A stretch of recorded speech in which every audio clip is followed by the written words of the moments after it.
The day I buried my wife of 40 years, I thought the worst pain of my life had already happened.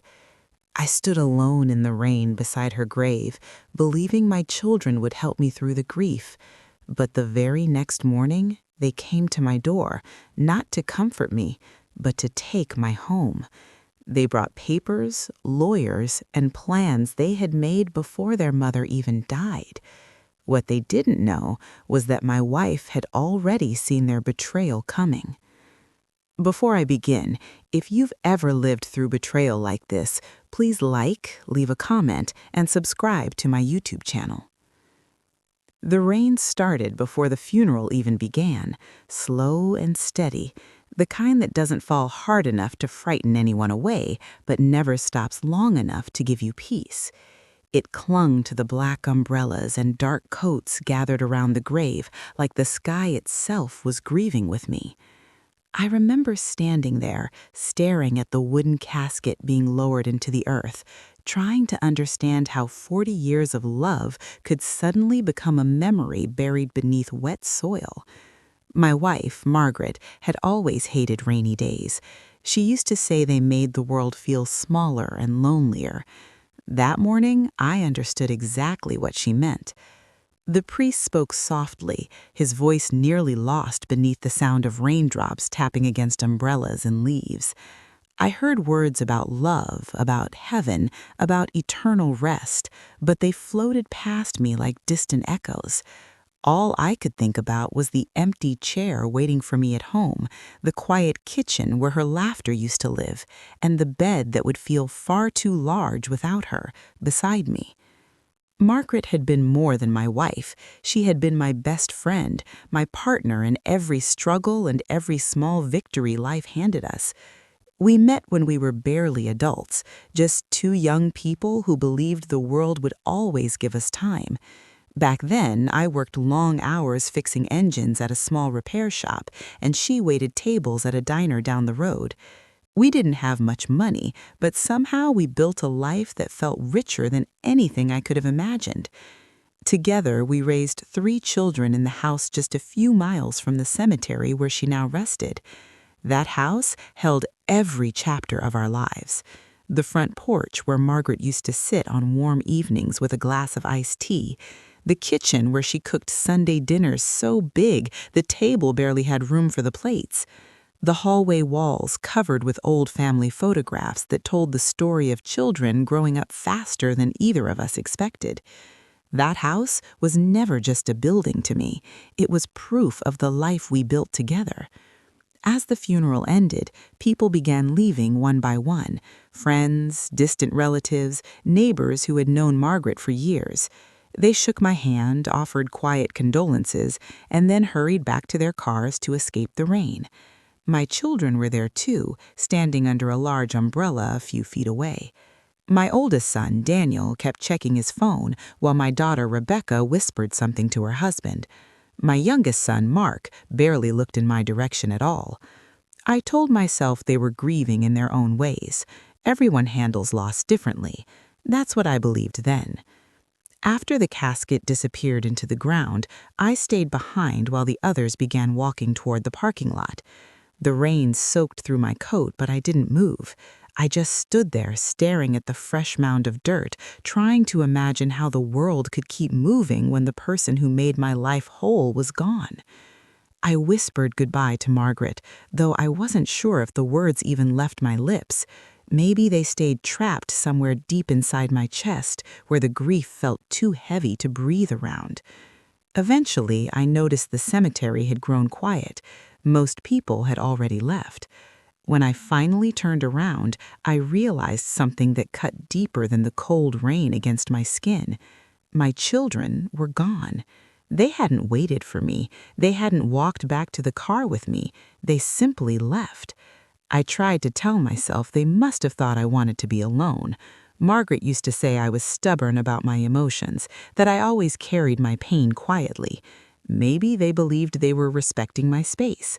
That explanation comforted me for the drive home, though the empty passenger seat beside me reminded me again and again that nothing would ever feel normal again. The house looked the same as always when I pulled into the driveway, but something about it felt different the moment I stepped inside. The silence was heavier than usual, pressing against the walls like a storm trapped indoors. Margaret's favorite mug still sat beside the coffee maker where she had left it weeks earlier. Her knitting basket rested near the sofa, half-finished scarf spilling over the edge like she might return at any moment to continue working on it. I walked slowly through each room, touching things she had used, remembering the sound of her voice filling the space. That night, I barely slept. Every creak of the house felt louder without her gentle breathing beside me.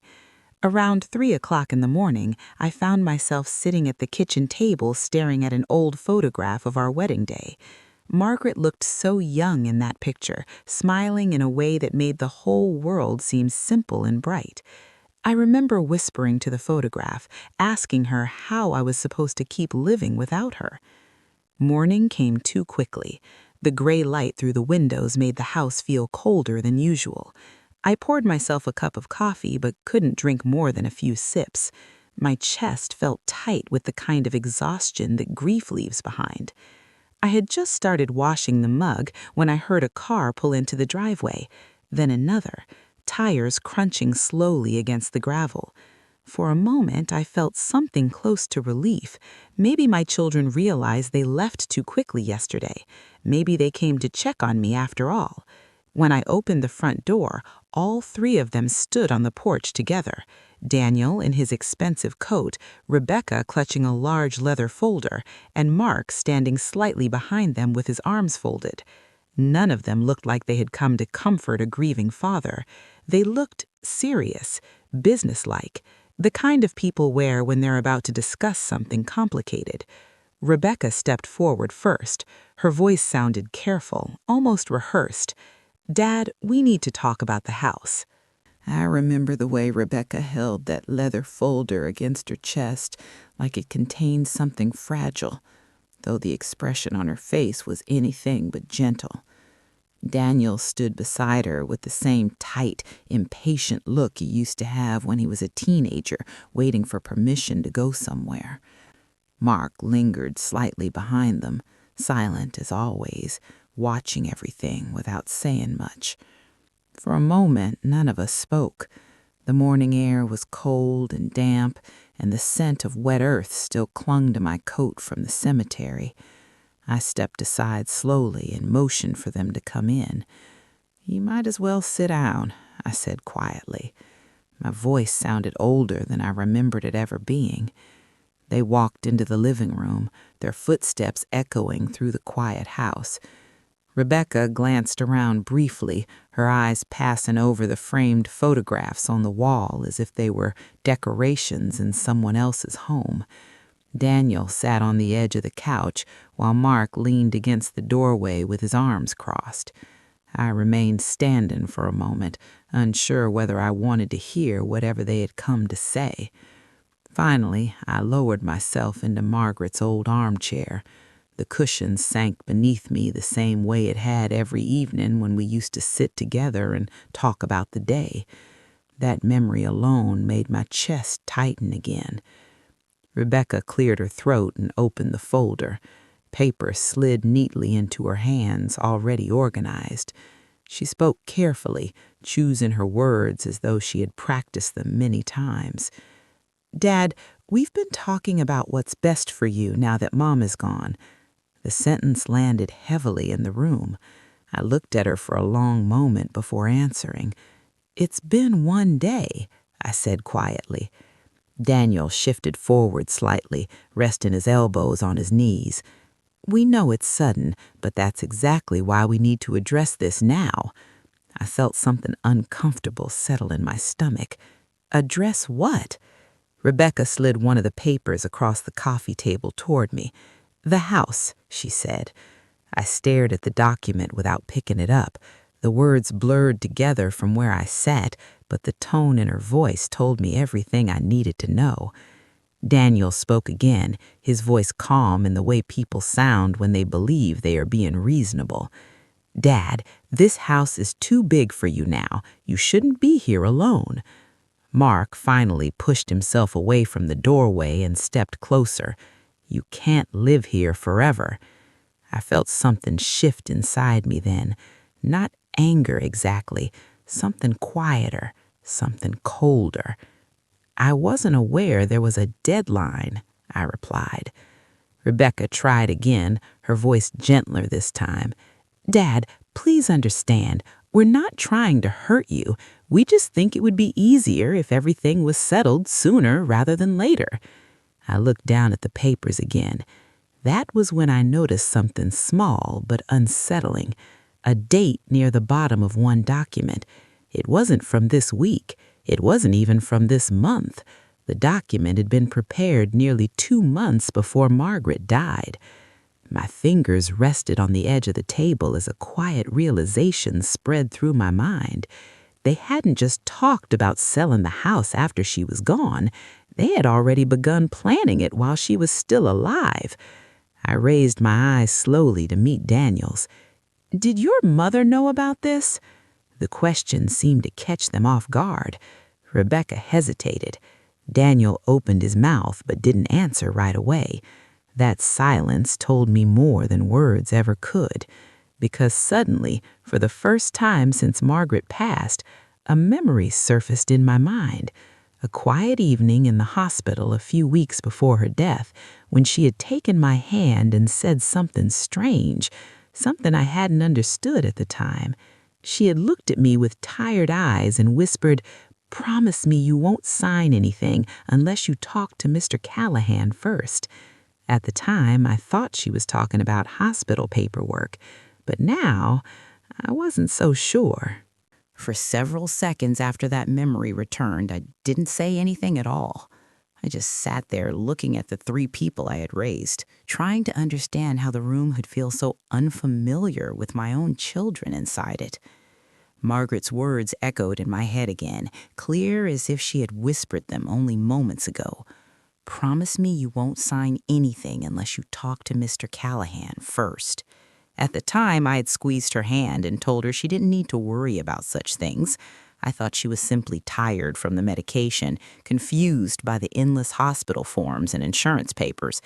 But now that small request felt different, heavier somehow. Rebecca shifted in her seat when I didn't answer. "Dad," she said gently, "did you hear what I said?" I looked down at the documents spread across the coffee table. Neatly typed lines, legal language, signatures waiting at the bottom like traps that hadn't yet been sprung. I pushed the paper slightly back toward her. "I'm not signing anything today," I said. My voice stayed calm, but I could see Daniel's shoulders stiffen immediately. "Why not?" he asked. I met his eyes slowly. "Because your mother told me not to." The room went very quiet. Rebecca blinked, clearly surprised by the answer. Mark frowned slightly as if he were trying to calculate something in his head. Daniel leaned back on the couch, crossing his arms. "Dad, Mom was very sick near the end," he said carefully. "She probably didn't realize how complicated things would be after she was gone." That sentence carried a tone I didn't like, a quiet dismissal of Margaret's judgment, as if the woman who had run our household and managed every detail of our family's life for decades suddenly couldn't be trusted to make decisions. I felt a small spark of irritation beneath my grief. "Your mother knew exactly what she was doing," I replied. Rebecca tried to smooth things over, placing a gentle hand on the papers. "We're not questioning Mom," she said quickly, "but these are practical matters. Houses require maintenance, taxes, insurance. It's a lot for one person, especially now." I stood slowly from Margaret's armchair. The movement seemed to surprise them. "You're right," I said quietly. "It is a lot for one person." I walked toward the fireplace and looked up at the photograph again. Margaret's smile seemed almost alive in that old picture, like she was watching the scene unfolding in the room. For 40 years, she had been the one who kept our family together. Birthday dinners, holiday gatherings, quiet conversations that solved problems before they grew too big. She had always believed our children would stay close long after we were gone. I wondered what she would think if she could see this moment now. Behind me, Daniel spoke again, his patience clearly wearing thin. "Dad, this doesn't have to turn into an argument. We're trying to help you." I turned slowly to face him. "Help me do what?" I asked. "Leave the home your mother and I built?" Rebecca sighed softly. "Dad, please try to look at this logically." That word struck me harder than I expected. Logically. As if love, memory, and loyalty were inconveniences standing in the way of a sensible business decision. Mark finally stepped forward again, his voice blunt as ever. "Look, the house is worth a lot now. If we sell it, the money can be divided and used wisely." The moment the sentence left his mouth, the room seemed to freeze. Rebecca shot him a quick look, clearly wishing he had chosen different words. But it was too late. I stared at him carefully. "Divided," I repeated. Mark shrugged slightly, realizing he had said more than intended, but not bothering to correct himself. Daniel leaned forward again, trying to regain control of the conversation. "That's not the main point," he said quickly. "The important thing is making sure you're taken care of." I nodded slowly, though something inside me had already shifted. For the first time since they arrived, the fog of grief lifted just enough for me to see the conversation clearly. "And the money would help with that," I said. Daniel hesitated. "Of course," Rebecca quickly added, "but the primary goal is your safety and comfort." I looked down at the papers again. 2 months ago, they had already started preparing documents to sell the house. 2 months while Margaret was still alive, while she was fighting for every extra day she could get with us. A quiet chill moved through my chest. "Tell me something," I said slowly. "Whose idea was this?" The three of them exchanged brief glances. Rebecca answered first. "We all discussed it." "When?"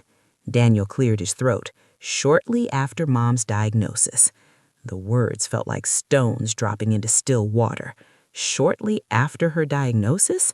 That meant nearly a year ago. For 12 months they had been preparing for the day she would be gone, preparing paperwork, planning the future of the house, planning what to do with me.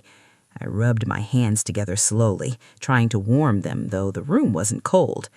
"Did she ever know?" I asked quietly. Rebecca looked down again.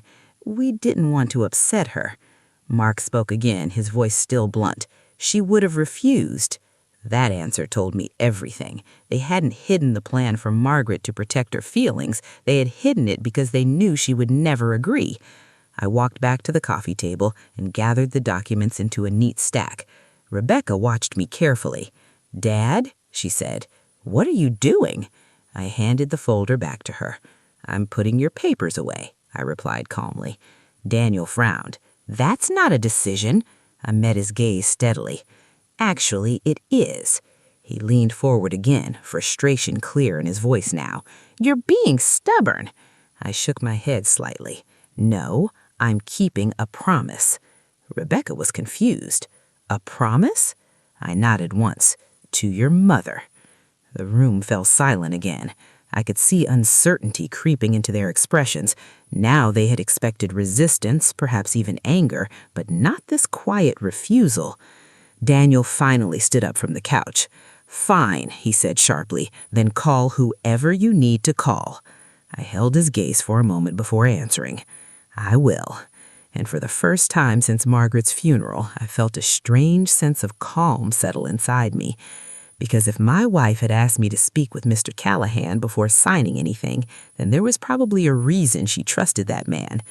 What I didn't know yet was just how much Margaret had already prepared for the moment our children decided to come for this house. After I said I would call Mr. Callahan, the room grew so quiet that I could hear the ticking of the old clock on the wall. It had belonged to Margaret's parents before we ever moved into this house, and she used to joke that the clock had seen more family arguments than any of us ever would. Now its steady ticking felt like it was measuring every uncomfortable second between me and the 3 people sitting in front of me. Danielle let out a short breath, the kind people release when they believe someone is being unnecessarily difficult. "Dad," he said, "there's really no need to drag a lawyer into this." I looked at him calmly. "Your mother thought there was." Rebecca shifted in her seat, pressing the folder more tightly against her lap. Mr. Callahan handled some of Mom's paperwork a few years ago, she said carefully, but this situation is different. I noticed the way she avoided my eyes while saying it. Mark leaned back against the wall again, arms folded across his chest. "Look, if you want to talk to a lawyer, that's your choice," he muttered, "but it won't change the reality here." I tilted my head slightly. "And what reality is that?" Mark shrugged. "You can't stay here forever." Daniel quickly stepped in again, clearly trying to keep the conversation from turning openly hostile. "No one is forcing you to leave today," he said, "but we need to start planning. Houses don't sell overnight." His words only confirmed what I had already begun to suspect. This was never meant to be a discussion. In their minds, it was simply a process that needed my signature to move forward. Rebecca opened the folder again and carefully slid the documents back inside. "Why don't we give you a little time to think about it?" she said. "You've had a very difficult week." I almost smiled at the way she said it, like someone offering patience when the decision had already been made for me. "I don't need time," I replied quietly. "I already told you I'm not signing anything." Daniel's jaw tightened. "You're not even willing to consider it?" I looked around the living room again, the same couch where Margaret and I had spent countless evenings watching old movies, the bookshelf filled with novels she loved, the faint scent of lavender that still lingered from the candles she used to light every Sunday afternoon. "This house isn't just a property," I said slowly. "It's your mother's life." Mark let out a small, impatient laugh. "Mom is gone," he said bluntly. Rebecca shot him another warning glance, but again the damage was already done. I turned toward him calmly. "Yes," I said softly, "she is." For a moment, none of us spoke. Then Daniel stood up and straightened his coat. "Fine," he said. "Call Mr. Callahan if that makes you feel better." There was a slight edge in his voice now, like he believed the conversation had become a waste of time. Rebecca rose from the couch as well, carefully gathering her folder. "We'll check back in a few days," she said.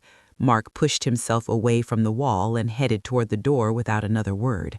I walked with them down the hallway, the floorboards creaking softly beneath our steps. It struck me suddenly how strange it felt to escort my own children out of the house they had grown up in. When I opened the front door, the sky outside had cleared slightly, though the ground was still wet from yesterday's rain. Daniel paused on the porch and turned toward me one last time. "Dad," he said, his tone softer again, "we're only trying to make sure you're taken care of." I studied his face for a moment, searching for the boy I used to know, the one who once begged me to help him build a treehouse in the backyard. But the man standing in front of me now looked like a stranger carrying responsibilities I didn't fully understand.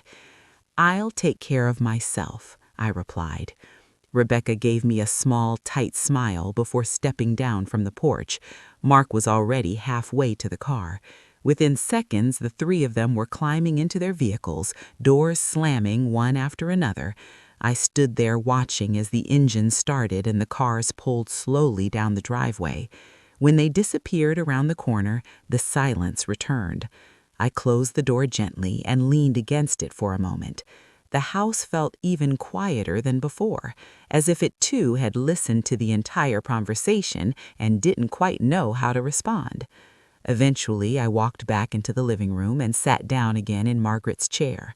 The events of the morning replayed in my mind piece by piece, the documents prepared months ago, the word divided slipping out of Mark's mouth, the careful, rehearsed way Rebecca explained everything. A slow realization began forming in my thoughts. My children hadn't simply reacted to Margaret's death. They had been preparing for it. I reached for the telephone sitting on the small table beside the chair. My hand hovered over it for a moment before picking up the receiver. I hadn't spoken to Mr. Callahan in years, but I still remembered his number clearly.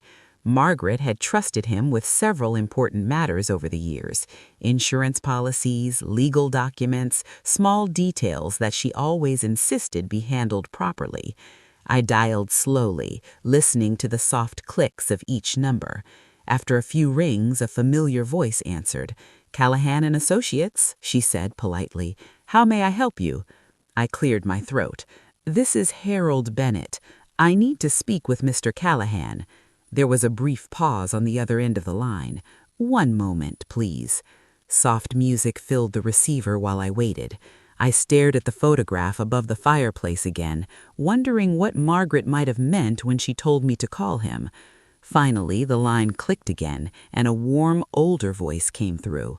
"Harold," Mr. Callahan said gently, "I was very sorry to hear about Margaret." His kindness alone nearly broke the fragile composure I had been holding all morning. "Thank you," I replied quietly. "I'm calling because she told me something before she passed." There was a short silence before he answered. When he spoke again, his tone carried a weight that made my chest tighten slightly. "Yes," he said carefully. "Margaret came to see me several months ago. She asked me to prepare something important." A cold shiver moved through my chest. "Prepare what?" I asked. On the other end of the line, Mr. Callahan took a slow breath. "Your wife wanted to make absolutely certain," he said quietly, "that you would never be forced out of your own home." For a moment after Mr. Callahan said those words, I couldn't speak. I simply held the phone against my ear while a dozen memories rushed through my mind. Margaret sitting at the kitchen table late at night with a stack of papers. Margaret asking me questions about our finances when I thought she was just organizing the bills. Margaret insisting she needed to run a few errands alone on days when I offered to drive her. At the time, I believed she was trying to hold on to some independence while she still had the strength. I never imagined she had been quietly preparing for something like this. "Harold?" Mr. Callahan said gently through the receiver. "Are you still there?" I swallowed and forced my voice to return. "Yes," I said softly. "I'm here." I looked around the living room again, seeing it now with a strange new perspective. Margaret had walked through these same rooms knowing things I didn't know. She had looked at our children and somehow recognized something I had completely missed. "What exactly did she do?" I asked.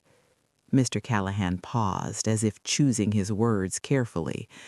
"Margaret came to my office about 4 months ago," he explained. "She told me she had been thinking about the future, about what might happen after she was gone." My chest tightened slightly at the thought of her sitting in that office alone, already preparing for a world she knew she wouldn't be part of. "She asked several questions about the house," he continued. "Ownership, inheritance, and your legal rights as the surviving spouse." I nodded slowly, even though he couldn't see me. "And?" Another brief pause followed. "And she was very clear about one thing," he said.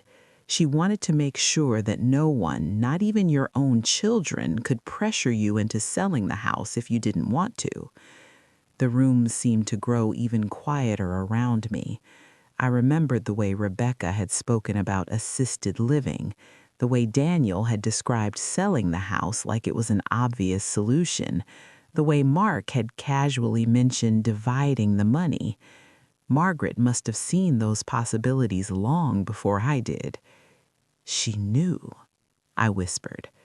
Mr. Callahan didn't ask what I meant. "Margaret was a very perceptive woman," he said simply. I rubbed my forehead with the free hand, trying to steady the emotions rising inside me. Grief, gratitude, and something darker that I didn't want to name yet. "What did she arrange?" I asked finally. Papers rustled softly on the other end of the line. "She transferred the ownership structure of the house," he explained.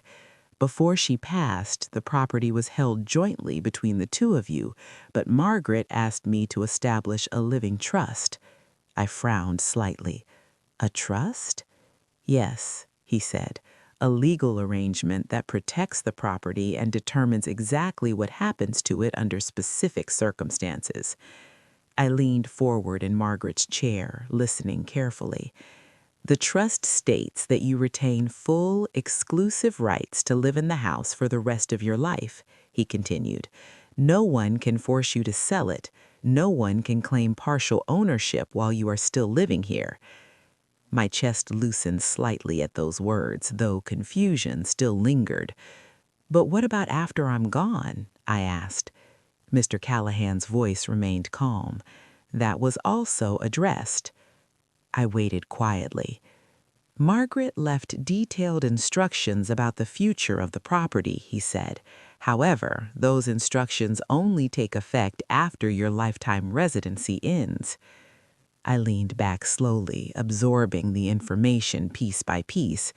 My children believed the house would soon be theirs to divide and sell, but Margaret had created something entirely different. Did they know? I asked. About the trust? No, Mr. Callahan replied.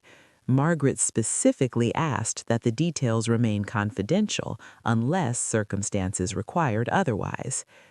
I thought about the conversation in the living room earlier that morning, the documents prepared months ago, the assumption that all they needed was my signature. They had no idea the house was already protected in a way they couldn't easily change. You said unless circumstances required it, I said slowly. Mr. Callahan understood immediately. Yes, he replied. If someone attempts to pressure you into selling the property or signing legal agreements regarding the house, then I am authorized to step in and clarify the situation. A small, tired smile touched my lips for the first time since Margaret died. Even in her final months, she had been protecting me. She thought of everything, I murmured. Mr. Callahan spoke again after a moment. There is one more detail you should know. The seriousness in his voice made me straighten slightly. What is it? I asked. Margaret anticipated that your children might believe the house would eventually become theirs. My chest tightened again. And she made a very specific decision about that. I could hear him turning another page of paperwork on his desk. According to the trust agreement, he continued, the house will not automatically pass to your children after your lifetime residency. My fingers tightened slightly around the phone. Then who inherits it? I asked quietly. Mr. Callahan's voice remained calm. That was also addressed. I waited quietly. Margaret left detailed instructions about the future of the property, he said. However, those instructions only take effect after your lifetime residency ends. I leaned back slowly, absorbing the information piece by piece. My children believed the house would soon be theirs to divide and sell, but Margaret had created something entirely different. Did they know? I asked. About the trust? No, Mr. Callahan replied. Margaret specifically asked that the details remain confidential unless circumstances required otherwise. I thought about the conversation in the living room earlier that morning, the documents prepared months ago, the assumption that all they needed was my signature. They had no idea the house was already protected in a way they couldn't easily change. You said unless circumstances required it, I said slowly. Mr. Callahan understood immediately. Yes, he replied.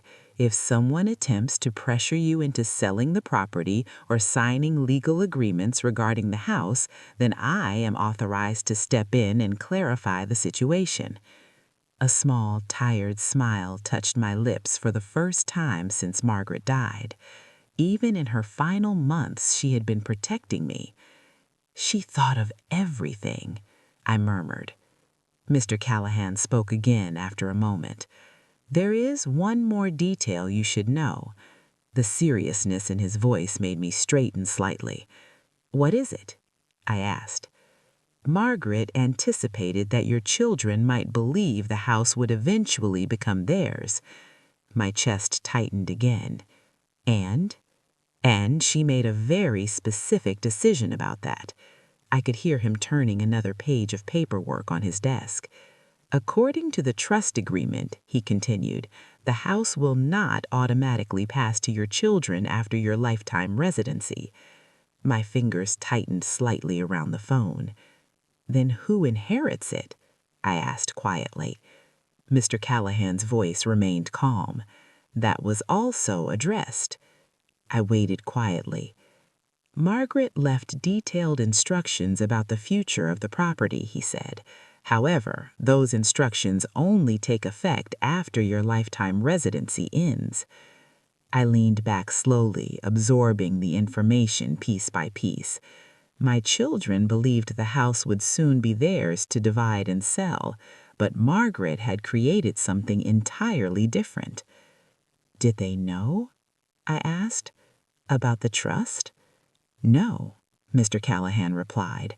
Margaret specifically asked that the details remain confidential unless circumstances required otherwise. I thought about the conversation in the living room earlier that morning, the documents prepared months ago, the assumption that all they needed was my signature.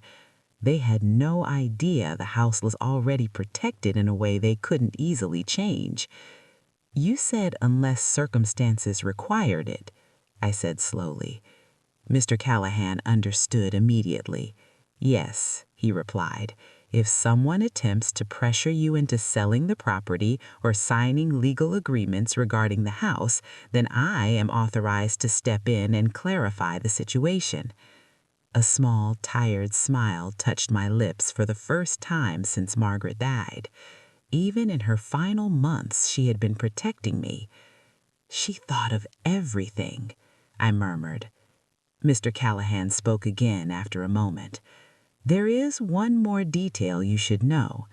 The seriousness in his voice made me straighten slightly. What is it? I asked.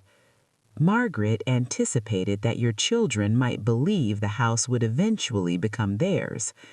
My chest tightened again. And she made a very specific decision about that. I could hear him turning another page of paperwork on his desk. According to the trust agreement, he continued, the house will not automatically pass to your children after your lifetime residency. My fingers tightened slightly around the phone. Then who inherits it? I asked quietly. Mr. Callahan's voice softened. Margaret left the final decision to you. I blinked in surprise. To me? Yes, he said. After your passing, the property will be distributed according to instructions you leave in your own will. Margaret believed you should have complete control over that choice. I sat very still, absorbing what that meant.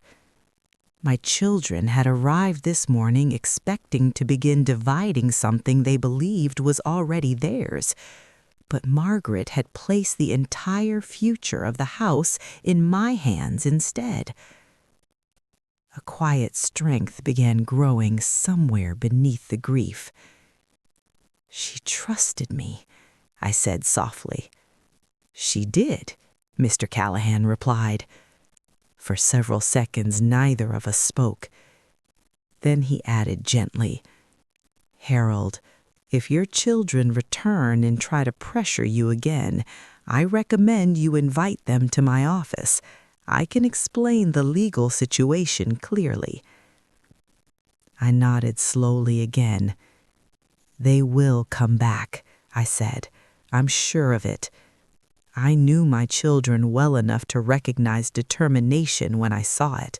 They hadn't prepared those documents for nearly a year just to abandon the plan after one conversation. When they do, Mr. Callahan said calmly. "We'll make sure Margaret's wishes are respected." I thanked him and hung up the phone slowly. The house felt different now. Not lighter exactly, but steadier somehow. Margaret hadn't left me alone after all. She had seen what might happen and quietly built a wall of protection around the place we called home. I stood up and walked toward the front window. Outside, the clouds were beginning to break apart, letting small patches of sunlight touch the wet ground. As I stood there, a thought crossed my mind that made my stomach tighten again. Because when my children returned, they wouldn't just discover they couldn't take the house. They would also learn that their mother had seen their intentions coming long before I ever did. For the rest of that afternoon, the house felt strangely different to me. Not because anything had physically changed, but because I now understood something Margaret had known for months. She had seen the possibility of betrayal before it ever revealed itself openly. And instead of confronting our children directly, she had chosen a quieter path. She had protected me. I walked slowly through each room, noticing the small things she had left behind. The folded blanket she used every evening in the living room, the recipe cards still sitting beside the stove, the garden gloves resting on the back porch where she had last used them before her illness grew worse. Every object seemed to carry a silent message from her now. I sat at the kitchen table for a long time, thinking about everything Mr. Callahan had told me. The living trust, my right to stay in the house for the rest of my life, and most importantly, the final decision she had left entirely in my hands. That thought alone weighed heavily on my mind. Margaret had trusted me to decide what happened to the home after I was gone. She must have believed I would know what was right when the time came. But at that moment, I wasn't thinking about the future. I was thinking about my children, about the way they had stood in the living room that morning holding documents prepared months ago, about the quiet way Mark had mentioned dividing the money, and about how easily they had spoken about moving me somewhere else. Late that evening, I stepped out onto the back porch. The air had cooled, and the scent of wet grass filled the yard. Margaret had loved this porch more than any other place in the house. She used to sit out there at sunset with a cup of tea, watching the sky change colors while the neighborhood slowly grew quiet. I lowered myself into the old wooden chair beside the railing and looked out over the yard we had cared for together for decades. For the first time since the funeral, I allowed myself to speak out loud. "You knew," I said softly into the evening air. The wind moved gently through the trees, rustling the leaves like a quiet response. I imagined Margaret sitting beside me, her calm smile returning the way it always did whenever life became complicated. She had always been better at reading people than I was. She noticed the small changes in behavior, the subtle tensions that I often overlooked. I thought about the last few months of her life, trying to remember if there had been signs I missed, conversations she may have had with the children when I wasn't around, questions she asked that I dismissed as curiosity. A slow realization began settling into my thoughts. Margaret hadn't been preparing the trust because she doubted our children completely. She had prepared it because she understood something about human nature. Grief can bring people closer together, but sometimes it can also reveal things that were already hidden beneath the surface. The next morning passed quietly. I woke early out of habit and brewed a pot of coffee, though the house still felt too empty without Margaret's gentle voice greeting the day beside me. I spent several hours going through old photographs in the living room. Pictures from birthdays, holidays, and family vacations filled the table. In every one of them, Margaret stood at the center of the moment, like the thread holding everything together. By early afternoon, the quiet hum of a car engine reached my ears from outside. I didn't even need to look out the window to know who it was. When I did glance toward the driveway, I saw the same 3 vehicles pulling in one after another. Daniel stepped first, followed by Rebecca and Mark. This time, they moved with more urgency, their expressions serious as they walked toward the house. I stood up slowly from the armchair and walked to the front door before they even knocked. When I opened it, Daniel looked slightly surprised to see me already waiting. "Dad," he said, "we need to talk again." I nodded once and stepped aside to let them in. The atmosphere inside the house felt different now than it had the previous morning. Not tense exactly, but heavier with unspoken expectations. Rebecca placed the leather folder on the coffee table again, as if it had never left her hands. Daniel remained standing, while Mark leaned against the wall like before. "We've been thinking about our conversation yesterday," Rebecca began carefully. I folded my hands in front of me. "So have I." Daniel crossed his arms. "Good," he said. "Then maybe you've realized we're only trying to do what's practical." I watched them quietly for a moment before answering. "I spoke with Mr. Callahan this morning." That sentence immediately shifted the mood in the room.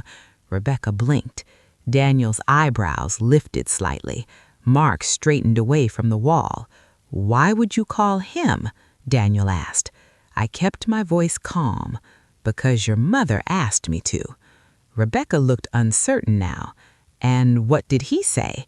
I took a slow breath before answering. "He told me about the trust Margaret created several months ago."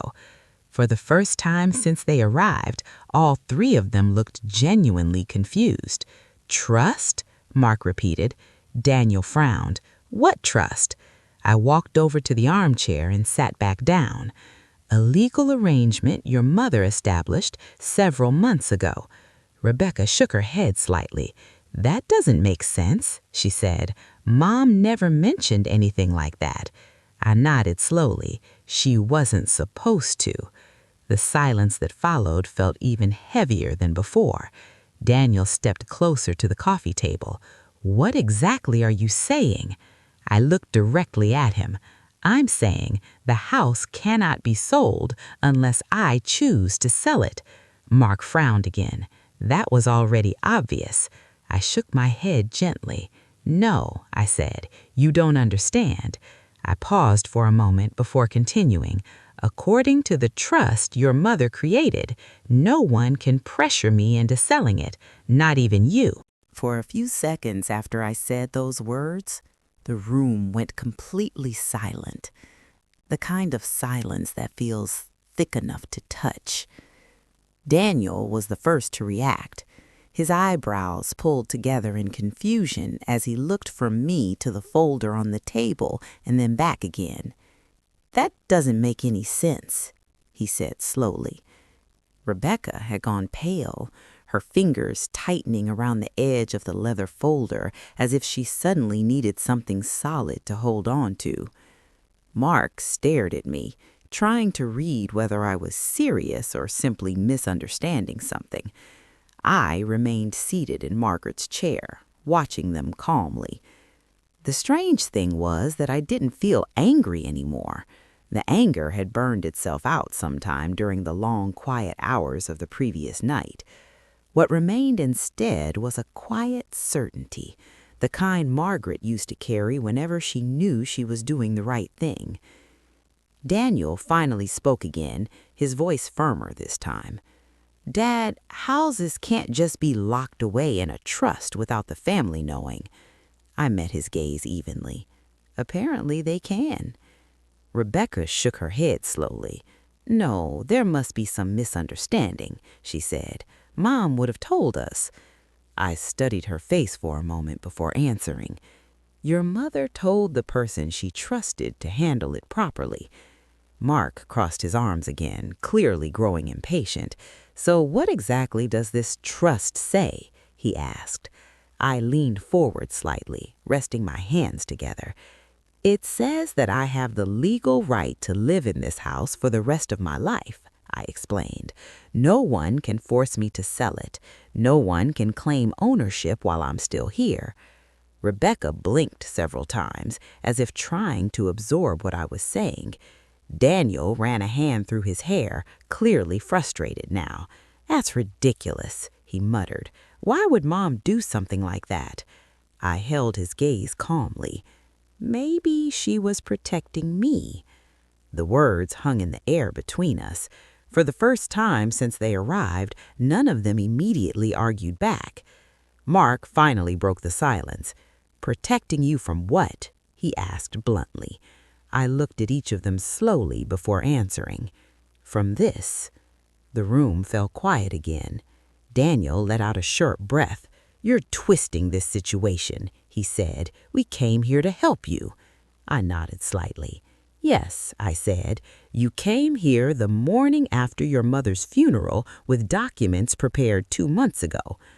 Rebecca's eyes dropped to the floor again. Mark shifted uncomfortably but said nothing. Daniel opened his mouth as if to respond, then stopped. I continued speaking before he could interrupt. You came with plans to sell the house and move me somewhere else, and you expected me to sign those papers without question.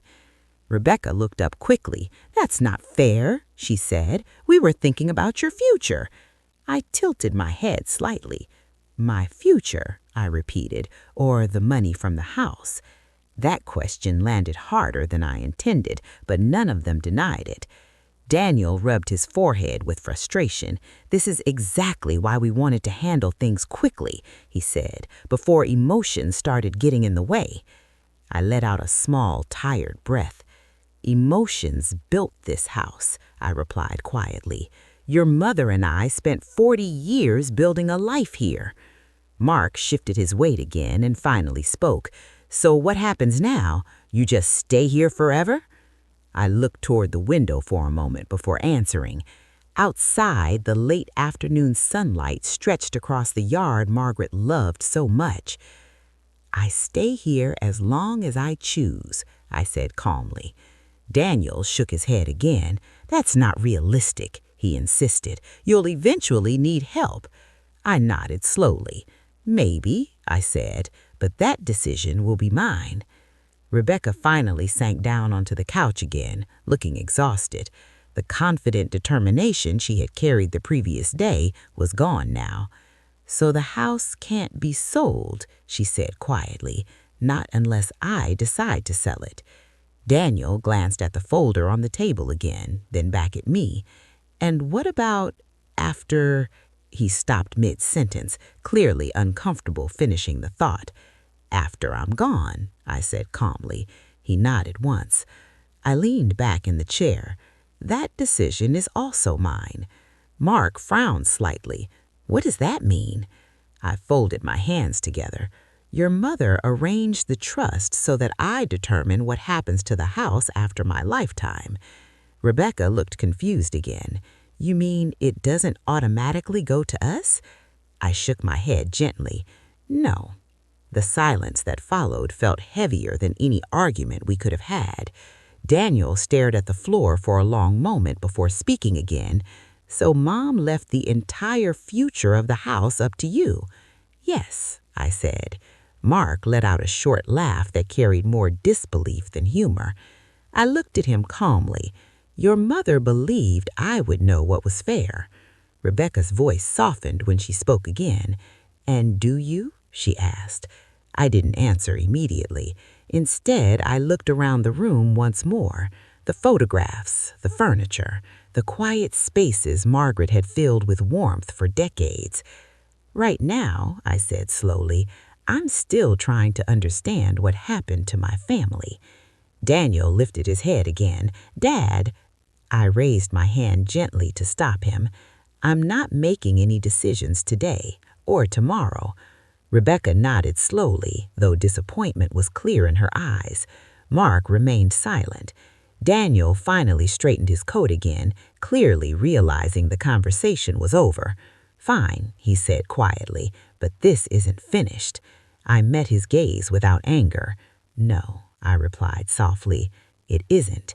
Because the truth was, Margaret gave me the final choice about the future of the house, and my children still had no idea what that choice might eventually be. After my children left that afternoon, the house returned to the same deep quiet it had held since Margaret passed away. But something inside me had changed. For the first time since the funeral, I no longer felt like a man standing alone in the ruins of his life. Margaret had seen what I hadn't. She had understood that grief can expose things people hide when life feels stable, and instead of confronting everyone with anger, she had quietly placed the future in my hands. That evening, I walked slowly through the house again. I paused in the kitchen where Margaret used to hum softly while cooking dinner. I stopped in the hallway where the height marks of our children still lined the wall from years ago. Daniel's name was the highest mark, written in Margaret's careful handwriting. Rebecca's line sat just beneath it, and Mark's was lower, drawn on the day he proudly announced he would catch up soon. I touched those old pencil lines gently with my fingers. There had been a time when those 3 children were the center of our world. Margaret used to stay awake late at night worrying about them. She helped them with school projects, patched scraped knees, and celebrated every small success like it was a miracle. And yet, somewhere along the way, something had changed. Maybe it was time, maybe it was money, maybe it was simply the distance that grows between people when life moves too fast. I stepped onto the back porch again just as the sun began to set. The sky glowed with deep orange light, the same color Margaret used to love watching every evening. For a moment, I imagined her sitting beside me in the chair, holding her tea and smiling that quiet smile she always had when she knew everything would eventually be all right. "I understand now," I said softly to the empty air. Margaret hadn't protected the house because she loved the building itself. She had protected me. She had made sure that no one, not even our own children, could force me out of the life we built together. A few days passed before I heard from them again. Daniel called first. His voice was polite, almost careful. He asked how I was doing, whether I was eating properly, whether the house felt too quiet. For the first time since Margaret's funeral, he sounded less like a man discussing business and more like a son speaking to his father. Rebecca visited the following week with a basket of groceries. She walked through the house slowly, pausing at familiar objects as if seeing them differently now. Mark came last. He didn't bring anything with him. He just stood awkwardly in the living room for a few minutes before finally saying, "I didn't realize Mom had done all that." I nodded quietly. None of them mentioned selling the house again. But the truth was, Margaret had done more than simply protect me from their pressure. She had also given me the responsibility of deciding what happened next. One afternoon, about a month later, I drove to Mr. Callahan's office, the same office Margaret had visited months before when she quietly arranged the trust that changed everything. Mr. Callahan greeted me warmly and offered me a seat across from his desk. He wondered if I might come back, he said gently. I nodded slowly. "There's something I want to arrange," I told him. He folded his hands and listened patiently while I spoke. I explained my thoughts carefully about the house, about the memories inside it, about Margaret's wish that it remain a place built on love, not greed. When I finished, Mr. Callahan leaned back in his chair and nodded thoughtfully. "That's a very generous decision," he said. "I think Margaret would approve." Months passed. Life slowly found a quieter rhythm again. The pain of losing Margaret never truly disappeared, but it softened with time, settling into something that felt more like a warm memory than a constant wound. My children began visiting more often, not to discuss paperwork, not to talk about selling the house, just to sit and talk the way families used to. One evening, Daniel stood beside me on the back porch and said something I hadn't expected. "I'm sorry, Dad." It was a simple sentence, but it carried more weight than anything else he could have said. Rebecca apologized too, though she struggled to find the right words. Mark simply nodded once and said, "We messed up." I didn't lecture them.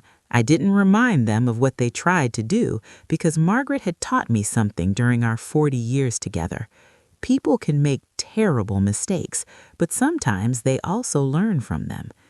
Nearly a year after Margaret passed away, I gathered my children together in the living room, the same room where they had once brought documents expecting me to surrender the house.